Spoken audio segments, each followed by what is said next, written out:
बैठ जाते हैं।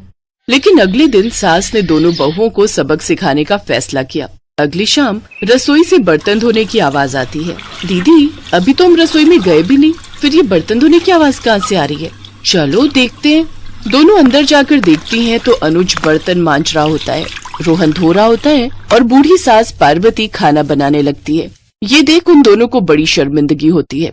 ये आप सब क्या कर रहे हैं? बहू, अब तुम दोनों से तो ना बर्तन धुलते हैं ना खाना बनता है, तो हमने सोचा हम खुद ही ये काम कर लेते हैं ताकि हमें रात की रसोई खाना तो नसीब हो। तुम दोनों जाओ और आराम करो। नहीं माँ जी, हमें माफ कर दीजिए, हमारी रहते आपको ये सब काम करना पड़ रहा है। हाँ माँ जी, हमसे भूल हो गई, हमें अपनी गलती का एहसास हो चुका है। अब से आपको कभी शिकायत का मौका नहीं देंगे।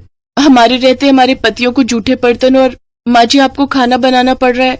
नहीं नहीं नहीं, आप सब बाहर जाइए, हम 1 घंटे में खाना बनाकर लाते हैं। अच्छा ठीक है, तुम कहती हो तो रहने देते हैं। चलो बेटा। माँ और बेटे बाहर आकर खूब हंसते हैं और एक दूसरे को आंख मारकर कहते हैं, मिशन सक्सेसफुल।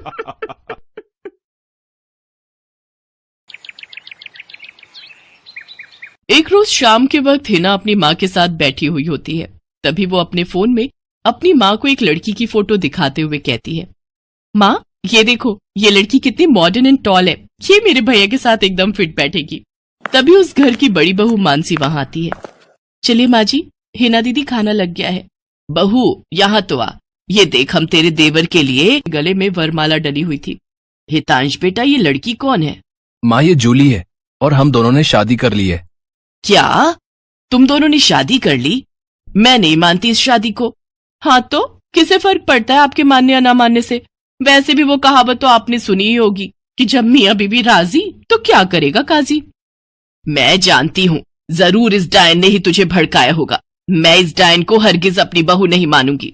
भले ही आप ना मानो, लेकिन लीगली तौर पर मैं ही तो हूँ आपकी बहू। इसलिए अब जल्दी से जाइए और आरती की थाली लाकर मेरा गृह प्रवेश कीजिए। सास बेमन से अपनी नई बहू का स्वागत करती है। जूली हितांश के साथ अपने कमरे में चली जाती है। हे राम, माँ अपनी इस नई छैल छबीली के तेवर देखे, इसके तो रंग ढंग ही अलग है, बड़ा ही घमंड है इसमें। तू चिंता मत कर बेटी, कल इसका ससुराल में पहला दिन है। तुम देखना अगर मैंने भी इसका घमंड चूर चूर नहीं किया तो।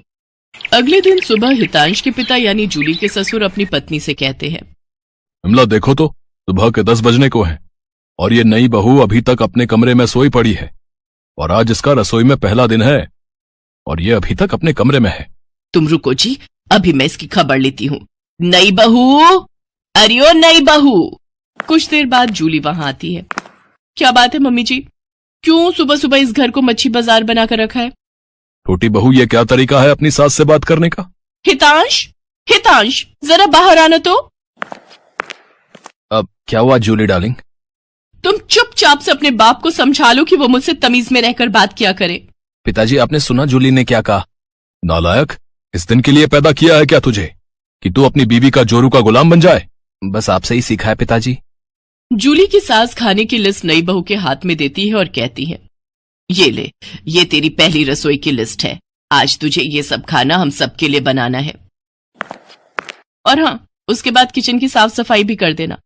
सासू माँ, ना तो मैं खाना बनाऊंगी और ना ही सफाई करूंगी। बहू आई है घर में, कोई काम वाली बाई नहीं जो उसे आते ही काम बता दिए।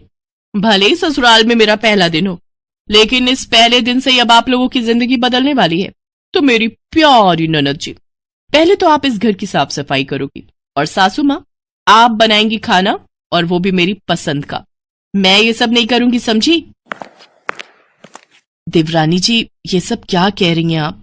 हम इस घर की बहू हैं और ससुराल वालों का ख्याल रखना हमारा फर्ज है। जेठानी जी, इन जैसे फर्जी लोगों के लिए काहे का फर्ज? इनके साथ तो यही होना चाहिए।